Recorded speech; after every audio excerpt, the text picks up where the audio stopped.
कण कण में हरी, क्षण क्षण में हरी, मुस्कानों में असुवन में हरी।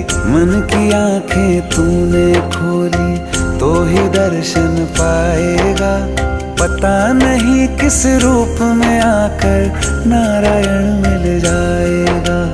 पता नहीं किस रूप में आकर नारायण मिल जाएगा।